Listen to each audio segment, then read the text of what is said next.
buenos días. Es un placer poder estar con ustedes en esta mañana. ¿Qué tal? ¿Cómo han visto este primer libro de la Biblia? Ya mañana lo terminamos. Y en estos últimos 23 capítulos hemos estado viendo la historia de Jacob. Han transcurrido 147 años en 24 capítulos. Y los primeros 40 años vimos que Jacob estaba en la casa de su padre, anhelando con todo su corazón la primogenitura. Los siguientes 20 años, llenos de remordimiento, de temor, insomnio, dolor, sufriendo engaño y agravios aún de su propio suegro. Y alrededor de sus 70 años, Jacob luchó con su mejor amigo, marcando así un antes y un después en su vida, porque en ese momento hasta su nombre le fue cambiado, y la dulce paz de la reconciliación reemplazó sus pensamientos autodestructivos. Sin embargo, el pecado de Jacob lo alcanzó, y es más, aún lo rebasó, porque aproximadamente por 60 años sufrió los actos duros de sus hijos, junto con sus amargas consecuencias, y su corazón fue quebrantado por la pérdida de su hijo favorito. Pero al fin se cumplió la escritura que dice que aunque en la mañana haya nubes y tormenta, al tiempo de la tarde habrá luz. Aunque la disciplina había sido sumamente amarga en la vida de Jacob, había cumplido su obra. La dolorosa crisis de su vida había producido el fruto apacible de la justicia. Y así, cuando sintió que la muerte se aproximaba, Jacob hizo algo importante.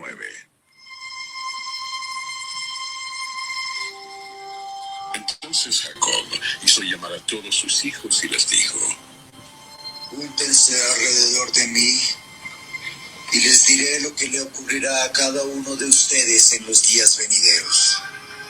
El patriarca mandó llamar a sus hijos a su lecho de muerte porque ahora los va a bendecir. Hemos visto a varios padres en la Biblia que cuando sentían que la muerte estaba cerca, reunían a todos sus hijos y los bendecían. Hemos visto el caso de Noé, de Isaac, de Taré. Y esta práctica por parte de los padres pues tiene base bíblica. Y es correcto hacerlo, porque así como dice el versículo, en muchas ocasiones los padres van a profetizar el futuro de sus hijos. Hace un tiempo escuché a una persona que decía: yo cuando mi papá estaba anciano y todos sabíamos que podía morir en cualquier momento, cada que me mandaba a llamar, pensaba que nos iba a llamar para bendecirnos, que nos iba a dejar las cosas claras, que yo iba a poder escuchar la bendición que Dios pondría en la boca de mi padre respecto a mí, que íbamos a saber quién tendría la primacía, quién iba a ser el líder de la familia, pero nunca se dio la oportunidad. Esperé y esperé, dice, y mi padre murió y no juntó a todos sus hijos. Y esta persona me decía: yo me quedé esperando, yo sí esperaba ese momento. Padres, no dejen esa oportunidad pasar de que Cristo hable a través de ustedes y así sus hijos puedan tener un norte, una profecía sobre su futuro. Y si son hijos que sus padres no alcanzaron a bendecir, tienen un Padre en los cielos, que ha dejado en su palabra bendiciones, promesas y aún profecías para tu vida. De hecho, todos los que serán salvos entraremos por una de estas 12 bendiciones hechas a los hijos de Jacob. Por fin, todos los hijos de Jacob se reunieron, están alrededor de su lecho de muerte. Acérquense y escuchen, hijos de Jacob. Escuchen a Israel, su padre. El padre les dice: pongan atención, voy a profetizar su futuro. No necesitamos ir a gente extraña que nos lea, no sé qué yo, tantas cosas ahora leen, ni con adivinos. Nuestros padres nos pueden decir parte de nuestro futuro. La inspiración nos dice que Jacob a menudo había pensado ansiosamente en el futuro de sus hijos. Había tratado de concebir un cuadro de la historia futura de las diferentes tribus. Así como dice mi papito, Jacob se había hecho la maqueta, se había imaginado cómo sería el futuro. Pero ahora, mientras sus hijos esperaban la última bendición, el espíritu de inspiración se posó sobre Jacob y se le presentó en visión profética el futuro de sus descendientes. Uno después de otro, mencionó los nombres de sus hijos, describió el carácter de cada uno y predijo brevemente su historia futura. Y esta no es la única ocasión en que se bendice a las 12 tribus de Israel. Moisés, antes de morir, también lo hace. Aún más, la historia de las 12 tribus llega hasta el fin del tiempo. Si nosotros vamos al libro de Apocalipsis, vemos que las 12 tribus son mencionadas como el pueblo especial de Dios, el grupo final de Dios. Y en la Nueva Jerusalén, cada una de las 12 puertas que dan acceso a ella tienen escritos el nombre de cada uno de estos jóvenes. Así que todo aquel que sea salvo tendrá que entrar por una de estas 12 puertas, por la puerta de su tribu, la puerta que describe su carácter. ¿Ustedes saben o ya han identificado por qué puerta entrarán? Durante el transcurso de este capítulo, veremos el carácter de cada uno de estos jóvenes y esperemos que puedan identificar cuál es su tribu, conocer a qué tribu de Israel pertenecen, de ese Israel espiritual, y así nos podamos aferrar a la bendición que nos pertenece y sepamos qué errores tenemos que evitar. Dijo Jacob: Tú eres mi hijo mayor, mi fuerza, el hijo de mi juventud vigorosa.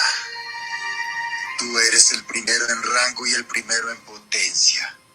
Rubén es el primogénito de Jacob. Es hijo de Lea.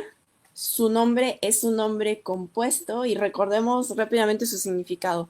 Ru es la primera palabra de este nombre y significa en hebreo ved o mirad, miren. Y ben significa hijo. Así que en otras palabras significa mira, un hijo, o ve, tengo un hijo. Y recuerden que estos jóvenes tienen como nombres las palabras que dijeron sus madres al tener a sus bebés, al saber que tenían un hijo. Y si vemos la historia de este joven, Rubén, desde pequeño demostró características de amabilidad, preocupación por el bienestar de las personas que lo rodeaban. Era defensor, era un buen joven. De chico, él le lleva a su madre mandrágoras porque estaba preocupado por la fertilidad de su madre. Y un chico cualquiera no lo va a hacer, pero alguien que se preocupa, al verlas dijo, mi mamá las necesita, y se las llevó. Más tarde, Rubén se opone a los hermanos a que maten a José y les sugiere un plan pensando que así lo iba a poder librar. Les dijo, échenlo en algún pozo, y él se va porque él sentía que no iba a poder reprimir ese sentido protector hacia José, y dice, al ratito regreso, lo voy a sacar del pozo y lo mando con su padre. Pues cuando vuelve y ya no encuentra a José, se preocupa y dice que rasga sus vestidos y les dice a los hermanos, ya no está, ya no lo encuentro, ¿qué le hicieron? ¿Cómo le voy a decir a mi padre que ya no está su hijo José? Años más tarde, Rubén se ofrece como fiador de Benjamín y aún le dice a su padre, te dejo a mis 2 hijos en garantía. Tú puedes hacer con ellos, si no te regreso a Benjamín, lo que tú quieras. Así que este joven tenía un corazón lindo. Se preocupaba por el bienestar de sus amados. Rubén es el heredero de la primogenitura, y ahora el padre le describe lo que él debió haber sido. Le dijo, tú eres el primero en rango, el primero en potencia. Pero eres tan impetuoso como una inundación, y ya no serás más el primero, pues te acostaste con mi esposa. Deshonraste mi cama matrimonial. El padre compara a Rubén con agua hirviendo. Debido a su comportamiento anterior en edad, le es quitada la primogenitura. Y ustedes recordarán que la primogenitura constaba de 3 bendiciones: una doble porción de la herencia, la primacía espiritual sobre los hermanos, o sea, el sacerdocio, y la simiente del Mesías, o la primacía política. En esta ocasión, la primogenitura de Rubén se va a dividir entre 3 hermanos. Estas palabras de Jacob a su hijo Rubén no suenan a una bendición, suenan más bien como a una maldición. Rubén, ya no serás el principal, perdiste el liderazgo. Y si vemos la historia futura de esta tribu, nunca alcanzó una posición de influencia en la nación. No hubo juez, ni rey, ni profeta que sea mencionado en la Biblia como de la tribu de Rubén. Pero, si comparamos estas palabras de Jacob con la bendición que más tarde le dio Moisés a Rubén, a esta tribu, veremos que esta sentencia del padre fue aceptada con humildad. Moisés dijo, viva Rubén y no muera, y no sean pocos sus varones. Tuvo un arrepentimiento genuino de su pecado. Del pecado de su juventud, Rubén se arrepintió. Y si vemos la historia de esta tribu, recibe su herencia en Canaán, recibió su territorio en la tierra prometida, y a pesar de su pecado, el nombre de Rubén está escrito en una de las puertas de la Nueva Jerusalén. Si alguno ha hallado una relación de su vida con la vida de Rubén, ánimo, hay una puerta que tiene el nombre de Rubén. Hay perdón para los pecados de la juventud y la promesa es, viva Rubén y no muera. Simeón y Leví son tal para cual. Sus armas son instrumentos de violencia. La segunda bendición que Jacob imparte es a dos de sus hijos, Simeón y Leví. Estos son los siguientes hijos en nacer y ambos, como Rubén, son hijos de Lea. El nombre de Simeón significa él oyó, él escuchó, y Leví significa unido, porque ahora mi marido se unirá a mí, dijo Lea. La narración de las vidas de estos 12 jóvenes debe servirnos de amonestación, porque de ninguna manera Dios justifica al culpable. Ve el pecado que hay en estos jóvenes y también en aquellos a quienes más ha favorecido y lo castiga con más severidad que en los que tienen menos luz y responsabilidad. Si ustedes ven, son pequeños detalles en toda una vida y aún así están siendo castigados duramente, perdiendo sus derechos como hijos mayores por pequeños detalles en su vida. Y el padre continuó diciendo respecto a estos dos hijos, Simeón y Leví: Que jamás tome parte yo en sus reuniones, que nunca tenga nada que ver con sus planes. Pues en su enojo asesinaron hombres y por diversión mutilaron bueyes. Maldito sea su enojo, porque es feroz. Maldita sea su ira, porque es cruel. Los esparciré entre los descendientes de Jacob.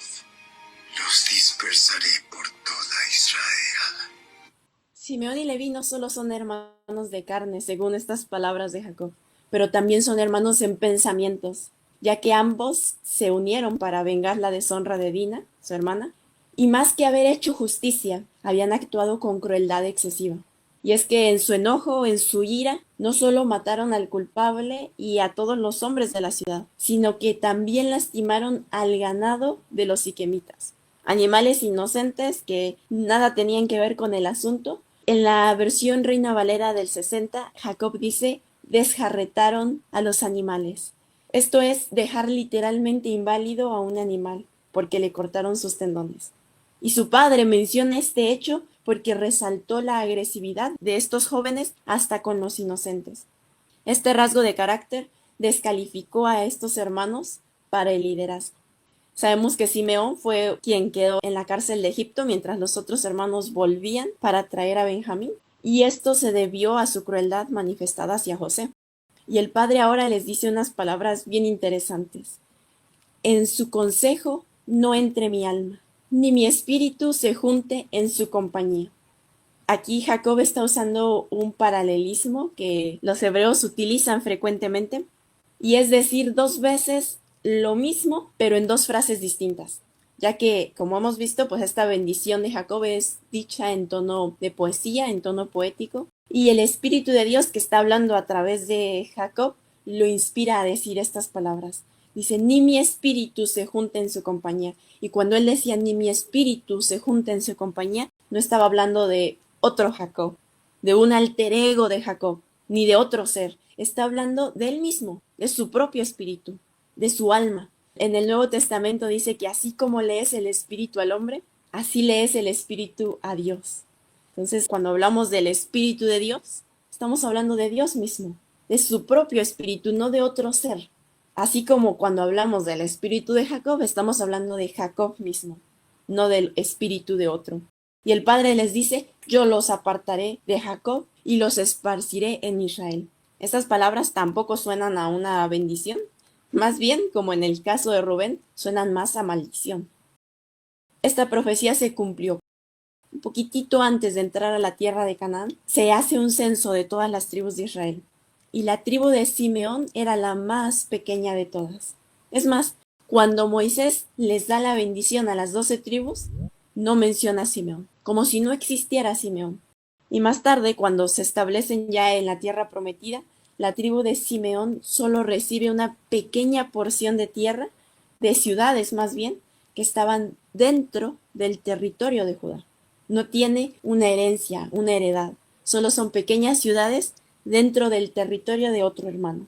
En el caso de la tribu de Leví, pues tampoco recibe herencia en la tierra prometida. Se le dan solamente 48 ciudades que están dispersas, diseminadas por todo el territorio de Israel, por todas las herencias que se han dado al resto de hermanos. Y esto, que al principio estaba disfrazado de maldición, terminó siendo una bendición, ya que su fidelidad a Dios cuando el resto de tribus apostataron, lo capacita a Leví para ser el jefe espiritual del pueblo. Así que este tercer hijo de Jacob recibe la primacía espiritual. De aquí es de donde salen Moisés, Aarón, María y muchas otras eminencias del pueblo. De hecho, todos los sacerdotes son de la tribu de Leví. Esta tribu es la que tenía encargadas las tareas del santuario. Este hecho de tener su heredad dispersa por todas las ciudades de Israel es esencial para que el conocimiento de Dios se mantuviera constante en las mentes del pueblo y así tuvieran presente quién era Dios. Y a pesar de su pasado, el nombre de ambos patriarcas, Simeón y Leví, se encuentran en las puertas de la Nueva Jerusalén. Ya llevamos 3 hijos de 12. Judá, tus hermanos te alabarán. Agarrarás a tus enemigos por el cuello. Todos tus parientes se inclinarán ante ti. Judá significa alabanza, el alabado. Este es el cuarto hijo de Jacob, también es hijo de Lea. Judá había mostrado un carácter noble hasta cierto punto, ya que cuando los hermanos no saben cómo deshacerse de José y lo quieren matar, Rubén ya no está con ellos, él ya se fue, así que no tienen quien los detenga, pues Judá propone una solución para salvar la vida de José y para que los hermanos no maten a José. Y les dice, hay que venderlo. De hecho, Judá es quien vende a José, así como Judas vendió a Jesús. Judá fue quien se alejó de la casa de su padre para formar su vida. Por ahí dejó una brecha, pero vuelve a la casa de su padre y más tarde ofrece su vida como sustituto de la de Benjamín. Primero ante su padre y más tarde cuando se descubre la copa de José en las pertenencias de Benjamín, él se acerca a José, le cuenta y le dice mi padre y le explica la situación que se está viviendo con Benjamín y le dice yo me voy a quedar en lugar del joven, pero permita que este joven vuelva con su padre. De esta manera el padre hace un juego de palabras con el nombre de Judá que significa alabado. Recordemos que todos los nombres no eran nada más porque sonaba bonito. En cuanto decían un nombre sabían qué significaba, todas las personas. Entonces Jacob hace un juego de palabras. Alabanza, serás alabado por todos tus hermanos. Judá, mi hijo, es un león joven que ha terminado de comerse a su presa. Se agazapa como un león y se tiende como una leona. ¿Quién se atreverá a despertarlo? El cetro no se apartará de Judá, ni la vara de mando de sus descendientes, hasta que venga aquel a quien le pertenece, aquel a quien todas las naciones honrarán. Este joven recibió el segundo privilegio de la primogenitura. El Mesías descendería de su linaje. Uno de sus hijos sería el Hijo de Dios. Tendría el liderazgo, el poder civil, el reinado, el cetro. Y en esta descripción del padre podemos ver la historia profética de esta tribu. La fuerza personal de carácter que Judá adquirió por luchar contra sus tendencias naturales se refleja en la virilidad de su tribu. Jacob le asegura que sus hermanos le van a rendir homenaje. De hecho, lo compara con un cachorro de león.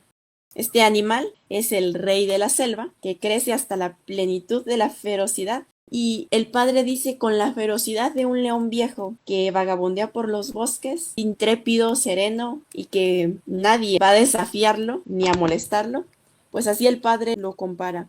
Y es un símbolo apropiado para la tribu de la cual descendería el rey David. Y el hijo del rey David, Silo, el verdadero león de la tribu de Judá. Ante quien, como dijo el padre, todas las naciones honrarán a aquel a quien le pertenece. Y nosotros sabemos que muy pronto todos los poderes de la tierra y del cielo, los ángeles, los seres de otros mundos y todo ser humano se inclinará y reconocerá que Jesucristo es el Señor, el Hijo de Dios. Y así todas las naciones rendirán homenaje, así como el Padre determinó desde que engendró a Cristo que debía ser, que debían honrarlo todos los ángeles, y que fue la causa de la rebelión de Lucifer en el cielo, porque no quería adorarlo. Pues así como dijo Jacob, todas las naciones, aún Satanás, y todos los que no aceptan en estos momentos que Jesús es el Hijo de Dios, llega el momento de que sí lo van a tener que aceptar y van a inclinarse ante Cristo. Silo es otra palabra que menciona el Padre en la versión Reina Valera del 60, y es un título que se le da al Mesías, a Cristo. Y esta palabra, Silo, significa progenie, el descendiente de Dios, el enviado, el dador del descanso. Así que cuando Cristo Jesús vino y dijo, vengan a mí todos los que estéis trabajados y cargados, estas palabras, que eran la bendición a Judá, debían de recordarse en la mente de los oyentes. Ya llegó el Consolador, el descanso, el que nos va a salvar, el que nos va a sanar. Él ata su potro a una vid, la cría de su burro a una vid escogida. Lava sus ropas en vino, sus vestidos con el jugo de las uvas. Sus ojos son más oscuros que el vino y sus dientes más blancos que la leche. Los pollinos o los asnos se utilizaban en aquel tiempo en la entrada triunfal de los reyes. Toda la genealogía de Judá tiene reyes, y estos pues terminan hasta la deportación de Jerusalén a Babilonia, pero unos años más tarde llegó el verdadero Rey de Reyes y Señor de Señores, Cristo, quien también entra en la ciudad del gran rey montado sobre un asno. Y el Padre predice que la vid de Judá va a ser tan fuerte, tan gruesa, como para que los asnos puedan ser atados a una vid. Ustedes han visto las vides, que son sarmientos frágiles, pero esta vid va a ser fuerte. ¿Quién se comparó a sí mismo como la vid verdadera en Juan 15? Cristo. Cristo dijo, yo soy la vid verdadera y mi Padre es el labrador. Nosotros, los seres humanos que nos unimos a Cristo, somos las ramas, los pámpanos con sus frutos, y la salvia, que es la vida de la vid, su propio espíritu que corre dentro, es el espíritu de Cristo. Es la vida de Cristo en el alma. Y esta vid sería tan fructífera como para que su jugo, su sangre, pudiera utilizarse para lavar vestidos. Nosotros sabemos que en Cristo hay poder para limpiar todos los pecados y para blanquear nuestros vestidos en su sangre. Es más, Cristo es aquel que pisó solo el lagar en su ira y en su furor. Y de entre los del pueblo, dice la Escritura, no hubo ninguno con él. Y al estar pisando el lagar, empapó sus vestidos de sangre. Isaías 63, cuando describe a Cristo, dice, viene de Bosra, con sus vestidos empapados en sangre. Y cuando le preguntan, oye, ¿por qué tienes tus vestidos empapados en sangre? Él contesta, Shiloh contesta, porque vengo de Edom, de Bosra, de la matanza, y la sangre de mis enemigos ha salpicado mis vestidos. Más tarde, el discípulo amado ve a Cristo en Apocalipsis y dice, es el verbo de Dios que marcha al frente de los ejércitos celestiales y tiene su vestido empapado en sangre. Así que Israel profetizó que de Belén, de Judá, saldría el Hijo de Dios. De Judá nacería la simiente que aplastaría la cabeza de la serpiente. Una de las 9 puertas restantes lleva el nombre de Judá. Y todos los redimidos que hallen en su propia experiencia un paralelismo con la vida de este joven tendrán derecho de entrar por la puerta de Judá a la Nueva Jerusalén. Zabulón se asentará junto a la costa y será un puerto para los barcos. Sus fronteras se extenderán hasta Sidón. El nombre de Zabulón significa él morará, él habitará. Es el 6º hijo de Lea. Esta tribu se asentó en las costas, en el mar, y cuando Moisés los bendice, vuelve a decirles esto mismo, les dice, chuparán la abundancia de los mares y los tesoros escondidos de la arena. Así que a todos los que les gusta el mar, probablemente sean de la tribu de Zabulón. Son aquellos que entrarán por la puerta que tiene el nombre de Zabulón. Y el profeta Isaías, al ver en visión los días gloriosos del ministerio del Mesías en Galilea, él exclamó, tierra de Zabulón y de Neftalí, camino del mar, al otro lado del Jordán. Galilea de los gentiles, el pueblo que andaba en tinieblas vio gran luz, y los que estaban asentados en región de sombras y de muerte, les resplandeció la luz, que era Cristo, a estas personas que vivían junto al mar. Isaacar es un burro robusto que descansa entre dos alforjas. Cuando vea lo bueno que es el campo y lo agradable del terreno, doblará su hombro para llevar la carga y se someterá al arduo trabajo. Isaacar es el quinto hijo de Lea con Jacob y su nombre significa recompensa, paga o dote. Esta tribu es comparada por su padre como un asno fuerte, alguien que está bien adaptado para llevar cargas. Esta tribu se contentaría con los bienes materiales, se dedicaría a la agricultura y no lucharía por el poder político. Así pasó con los descendientes de Isaacar. Fueron hombres que recibieron una herencia satisfactoria en la Baja Galilea. Esta parte de la herencia incluía la fructífera meseta de Jezreel, y esta tribu se mantuvo contenta con su suerte, con despreocupación sobre lo que sucediera con el resto de la nación. Rara vez encontramos a Isaacar o a su tribu yendo con valor al frente, luchando por sus libertades o sus derechos que estaban siendo amenazados. Era una tribu sumisa, trabajadora y contenta con sus buenas ganancias, porque sí que las tenía. El nombre de Isaacar también está escrito en una de las puertas de la Nueva Jerusalén. Dan gobernará a su pueblo como cualquier otra tribu de Israel. Dan es el primer hijo de Jacob con la sierva de Raquel, Bilha, y se lo describe a Dan como aquel que habría de juzgar a sus hermanos. La tribu de Dan realizó importantes deberes para la nación de Israel.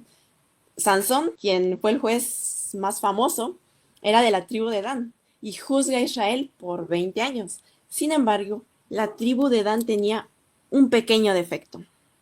Dan será una serpiente junto al camino, una víbora venenosa en el sendero que muerde los talones de los caballos para que caiga el jinete. A Dan le gustaba el chisme.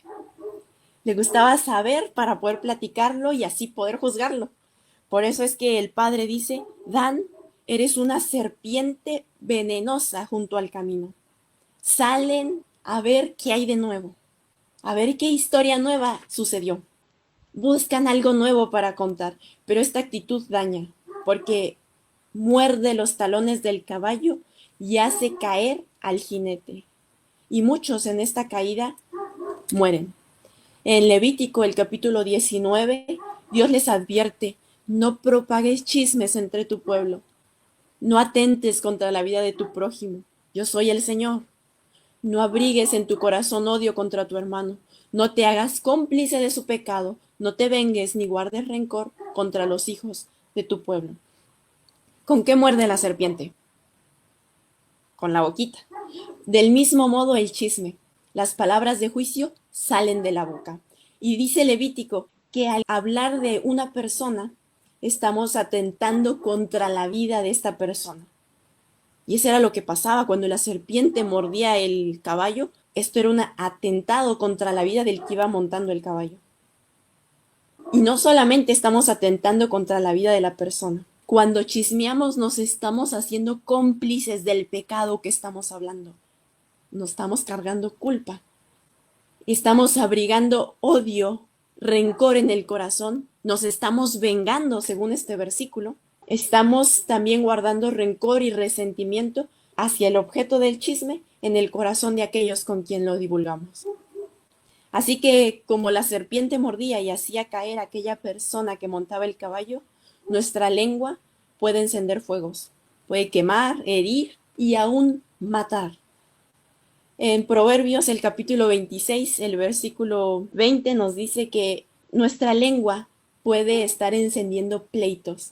Dice: sin leña se apaga el fuego y sin chismoso se acaba el pleito. Así que muchos pleitos simplemente nacieron de un chisme, de algo que alguien no se aguantó las ganas de contarlo. Y dice Proverbios 20:19, el que anda en chismes descubre el secreto. No te juntes, pues, con el suelto de lengua, no te juntes con el chismoso. Ese es el consejo, porque eso se pega y rapidito vamos a estar imitando a las serpientes. Y el sabio Salomón dijo, las palabras del chismoso son como bocados suaves, que se deslizan y penetran las entrañas. ¿Qué pasa si algo nos penetra las entrañas? Pasándolo al lenguaje actual, ¿qué pasa si algo se nos clava y nos penetra nuestro vientre? Provoca dolor y muerte. Nuestro Señor Jesús, durante su ministerio terrenal, advirtió, de toda palabra ociosa que hablen los hombres, de ella darán cuenta en el día del juicio. Por esto Jacob, al referir el fin de este hijo, exclama, Señor, confío en ti para la salvación. no hay ninguna puerta en la Nueva Jerusalén que lleve el nombre de Dan. No está. Cuando el salmista David vio a aquellos que serían salvos, redimidos, los describe de la siguiente manera: andan en integridad y hacen justicia, hablan verdad y no calumnian con su lengua, ni hacen mal a su prójimo, no admiten reproche contra su vecino. Jacob, al ver este fin de su hijo, exclama, tu salvación espero, oh Jehová, que mis descendientes se salven, que no anden mordiendo e inyectando veneno en el corazón de sus hermanos. Por esto, como dice el dicho, el que escucha a las serpientes, tarde o temprano, termina envenenado. Así que si alguno de nosotros ha encajado con las características de este hijo, démonos prisa y salgamos de esa actitud, porque no entrarán amantes del chisme por las puertas de la Nueva Jerusalén. Gad será atacado por bandas saqueadoras, pero él las atacará cuando ellas se batan en retirada. Gad, el primer hijo de Silpa, sierva de Lea, con Jacob, y su nombre significa tropa o compañía venturosa, feliz. Y la bendición que su padre le da profetiza el valor y el tipo de guerreros que descenderían de esta tribu. De entre los valientes de David que son mencionados en el libro de Crónicas, vemos que hay varios de la tribu de Gad, y algunos de ellos se los describe como muy diestros. Aún su rapidez es comparada con la de las gacelas. Así que esta tribu era valiente, y ante las guerras que comenzaban los enemigos del pueblo de Dios, Gad acometía y respondía, al punto de que Moisés les dice que debido a esta valentía, su territorio iba a ser ensanchado. Escogería lo mejor de la tierra, porque siempre ejecutó los mandatos y los decretos de Jehová, viniendo a la delantera del pueblo. Gad también está escrito en una de las puertas de la Nueva Jerusalén. Aser cenará manjares deliciosos y producirá comida digna de reyes. El nombre de Aser significa dichoso, feliz. Es el segundo hijo de Silpa con Jacob, y en esta bendición se le promete que cenará comida sustanciosa, manjares deliciosos. Así que a los que les gusta cenar, ya saben de qué tribu ser. En cumplimiento a esta predicción, Aser recibió como herencia las tierras bajas del Carmelo sobre el Mediterráneo hasta el territorio de Tiro. Esta es una de las regiones más fértiles de Canaán, donde abundan el trigo y el aceite. De hecho, cuando Moisés bendice a esta tribu en Deuteronomio, le dice que mojará sus pies en el aceite. De tanto aceite que tendría, iba a tener que estar pisando con sus pies las aceitunas. Reyes serán alimentados con tus cosechas. De esta tierra, de la tierra de Aser, era de donde Salomón aprovisionaba la casa de Hiram. Y Jacob concluye diciéndole, serán tus días como tus fuerzas. Una tribu fuerte durante todos los días de su vida. No morían débiles. Este nombre, Aser, también está en una puerta de acceso a la ciudad de Dios.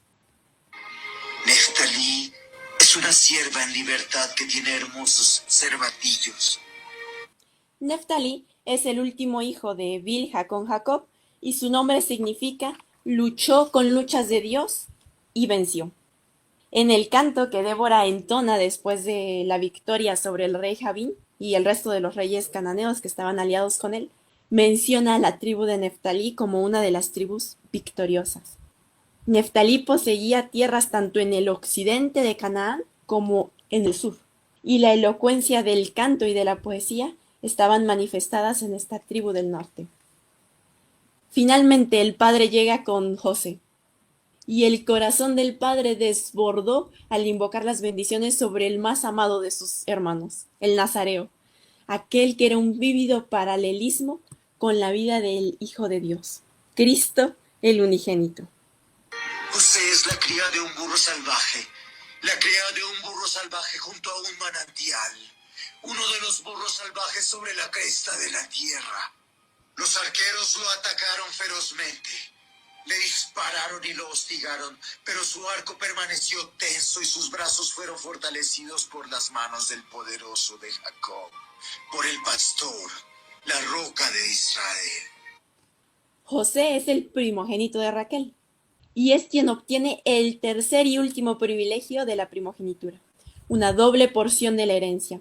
Y esto lo veíamos la semana pasada con las hermanitas Tuares, que tanto a Manasés como a Efraín les toca herencia, son adoptados por Jacob como sus hijos propios.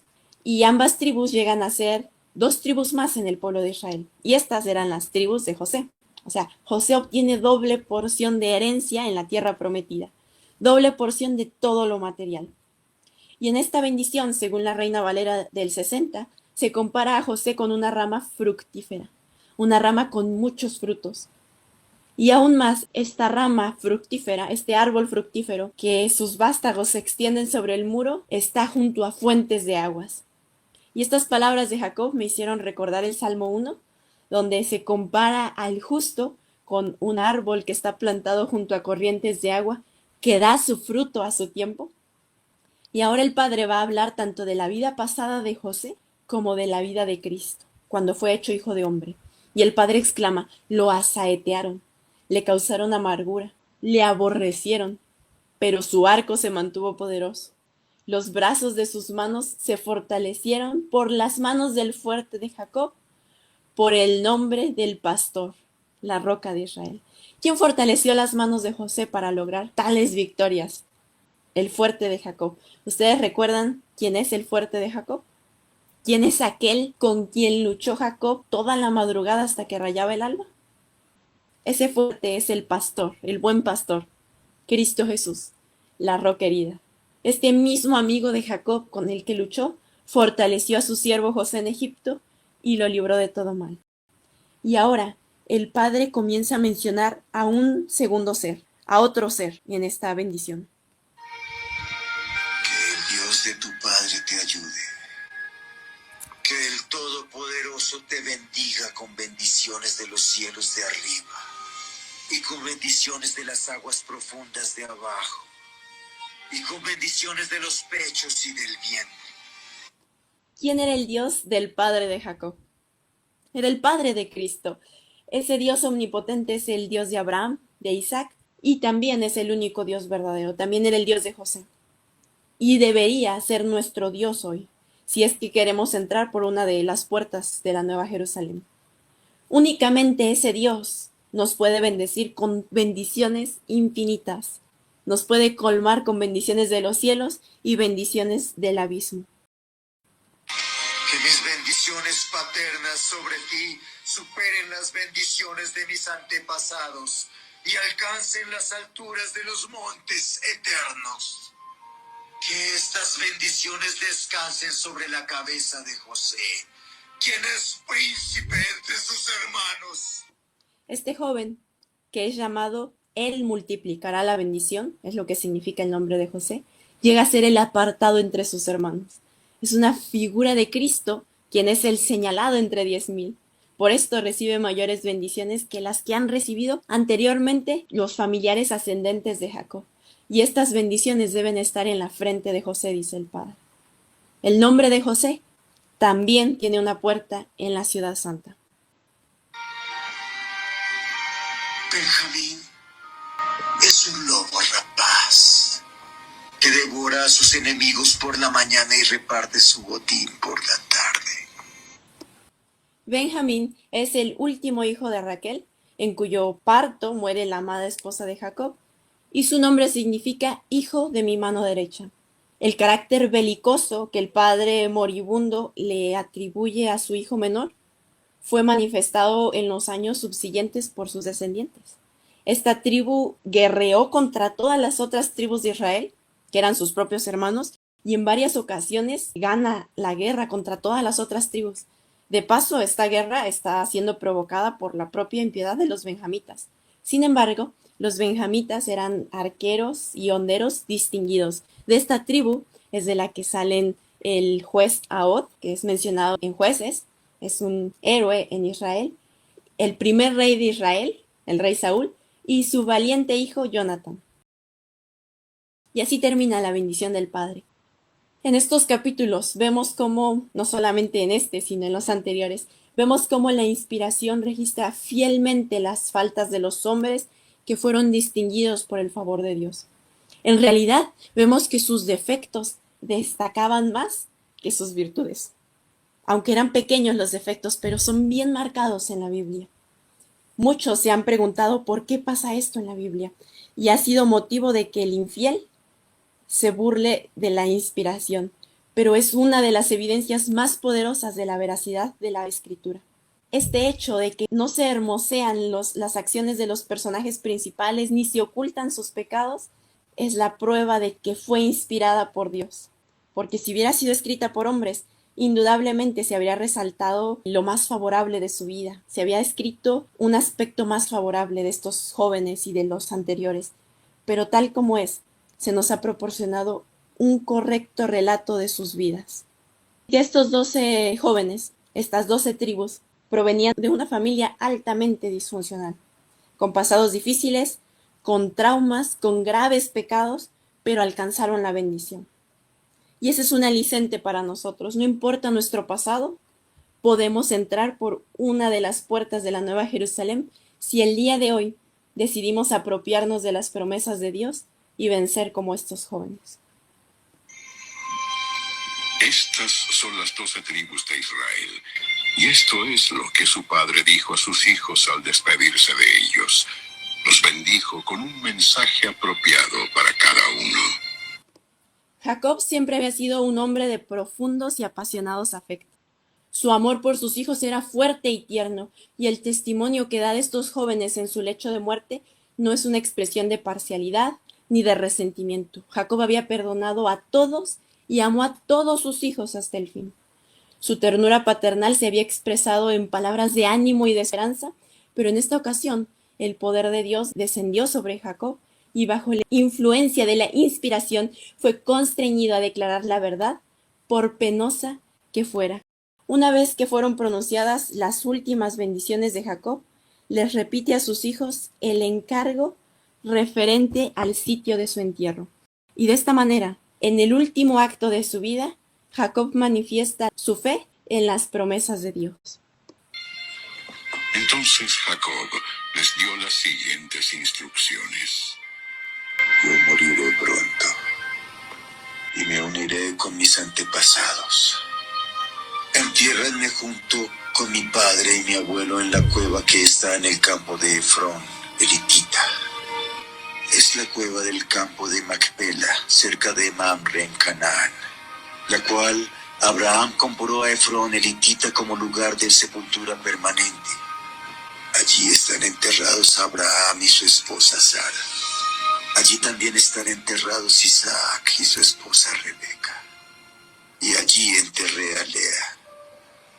Es la parcela de tierra y la cueva que mi abuelo Abraham les compró a los hititas. A través de toda la Biblia vemos que los santos hombres de Dios prepararon lugar para su entierro. Y no solo eso, también dieron instrucciones a sus hijos de cómo querían ser sepultados, en qué lugar y de qué manera. Los hombres de fe ya tenían lugar preparado para el momento en que fueran sepultados. Y el caso de Jacob no fue la excepción. Hay un dicho famoso acá en México que recita que viven como protestantes, pero mueren como católicos. Los entierran en el mismo lugar que a los católicos. Y esto es importante, el lugar en que seremos enterrados. En aquel tiempo todas las naciones tenían sus sepulcros. En Egipto estaban los sepulcros tanto del pueblo como para los famosos, para los faraones, y Jacob bien pudo haber sido enterrado en algún lugar de esos. Pero él tenía la certeza y la seguridad de que su tierra era Canaán. Él sabía que debía ser enterrado, sepultado en un lugar diferente que los paganos. No está mal el hacer provisión para nuestra muerte. De hecho, es una responsabilidad bíblica preparar el lugar de la sepultura y dar indicaciones exactas de lo que queremos a nuestros hijos y a las personas de nuestra confianza que nos rodeen. Cuando Jacob terminó de dar este encargo a sus hijos, metió los pies en la cama, dio su último suspiro y se reunió con sus antepasados al morir. Los hombres a quienes Dios favoreció y confió grandes responsabilidades fueron a veces vencidos por el pecado, por la tentación, del mismo modo así como nosotros hoy somos vencidos por las tentaciones, luchamos, vacilamos y frecuentemente caemos en el error. Sus vidas de estos hombres, con todos sus defectos, con sus extravíos, están ante nosotros para que nos sirvan de aliento y de amonestación. Si se nos los hubieran presentado como a personas intachables, nosotros, con nuestra naturaleza pecaminosa, podríamos desesperar por nuestros errores y por nuestros fracasos. Pero al ver cómo lucharon con el desaliento, así como nosotros, cómo cayeron en la tentación como nos ha ocurrido, y cómo sin embargo se reanimaron y llegaron a triunfar por medio de la gracia de Dios, nos podemos sentir alentados en nuestra lucha. Así como ellos, aunque vencidos en algunas ocasiones, recuperaron lo perdido y fueron bendecidos por Dios, también nosotros podemos ser vencedores mediante el poder de Jesús. ¿Aceptan hoy formar parte del Israel espiritual de Dios? Vamos a orar. Padre nuestro que está en el cielo, en esta mañana lo alabamos, lo engrandecemos porque nos ha provisto de su palabra, de su escritura, de las historias de estos hombres para animar nuestra fe, para que tengamos la certeza y la seguridad de que a pesar de nuestros errores y de nuestras faltas, podemos alcanzar la bendición que usted ha prometido. Denos esa fortaleza, denos ese espíritu, ese poder que ayudó a estos hombres a que resistieran las tentaciones, para que podamos nosotros también resistir. Envíe a Cristo su Hijo a nuestros corazones, de tal manera que Cristo pueda actuar en nosotros, Padre, y así ser dignos, por la sangre de Cristo Jesús, de entrar en las puertas de la Nueva Jerusalén. Amén. Amén.